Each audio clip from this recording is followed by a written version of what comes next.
Hi guys, welcome to the beast couple. ये हूँ मैं चिराग और ये मेरी वाइफ कनिका।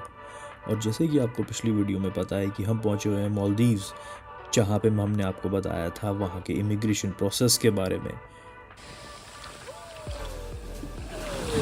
और आज हम आपको बताने वाले हैं कुछ ऐसी चीज़ें जो आपको मालदीव जाने से पहले ज़रूर पता होनी चाहिए।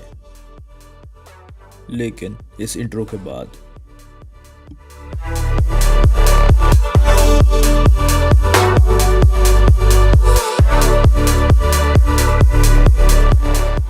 मालदीव एक ऐसी कंट्री है जहाँ पे 99% वाटर और 1% लैंड है। वो 1% लैंड भी 1200 आइलैंड में बटी हुई है, जिसमें से 200 लैंड ही हैबिटेबल है।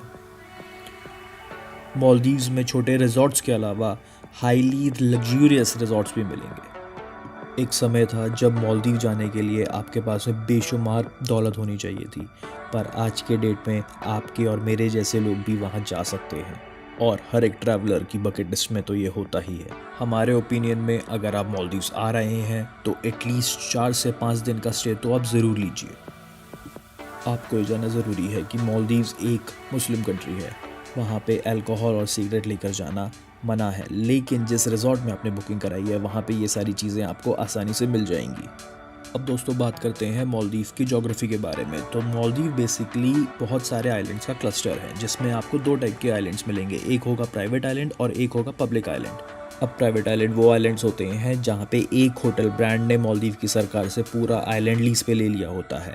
लेकिन पब्लिक आइलैंड वो आइलैंड होता है जहाँ पे बहुत सारे ब्रांड्स एक ही आइलैंड पे अपने होटल्स बनाते हैं। जी हाँ, मालदीव में आपको 2 टाइप के आइलैंड मिलेंगे, जिसमें से सबसे पहला है पब्लिक आइलैंड, या फिर जिनको हम लोकल आइलैंड के नाम से भी जानते हैं। यहाँ पे आपको अलग अलग ब्रांड्स के होटल, रिजॉर्ट्स और मालदीव की लोकल पब्लिक भी यहीं मिलेगी। मालदीव का सबसे बड़ा पब्लिक आइलैंड है माले सिटी। और दूसरे टाइप के आइलैंड है प्राइवेट आइलैंड। प्राइवेट आइलैंड वो जगह होती है जहाँ पे एक पूरा आइलैंड एक होटल ब्रांड का होता है, और अगर आप उस होटल ब्रांड में अगर बुकिंग करते हैं तो आपको पूरे आइलैंड का एक्सेस मिलता है। जब भी आप मालदीव्स आएंगे तो आपको इन्हीं दोनों आइलैंड में से कोई एक चूज़ करना होगा, और दोनों के एक्सपीरियंसेस बहुत अलग होते हैं। अगर आपका बजट कम है तो हमारा सजेशन रहेगा कि आप पब्लिक आइलैंड में अपना रिजॉर्ट बुक कीजिए। लेकिन अगर आप मालदीव के असली मज़े लेना चाहते हैं तो हमारा सजेशन रहेगा कि आप प्राइवेट आइलैंड में ही अपनी बुकिंग कराएं। तो अब बात करते हैं कि मालदीव में आने का बेस्ट टाइम क्या होता है। और मालदीव आने का सिर्फ एक ही बेस्ट टाइम होता है, वो होता है सर्दियों का टाइम। यानी कि अक्टूबर से लेके मार्च तक मालदीव में आने का टाइम बेस्ट है।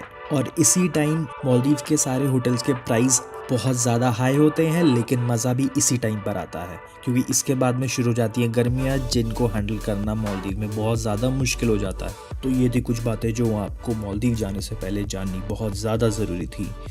अगली वीडियो में हम बात करेंगे मालदीव के ट्रांसपोर्टेशन सिस्टम के बारे में, जो आपको जानना बहुत ही ज़्यादा ज़रूरी है।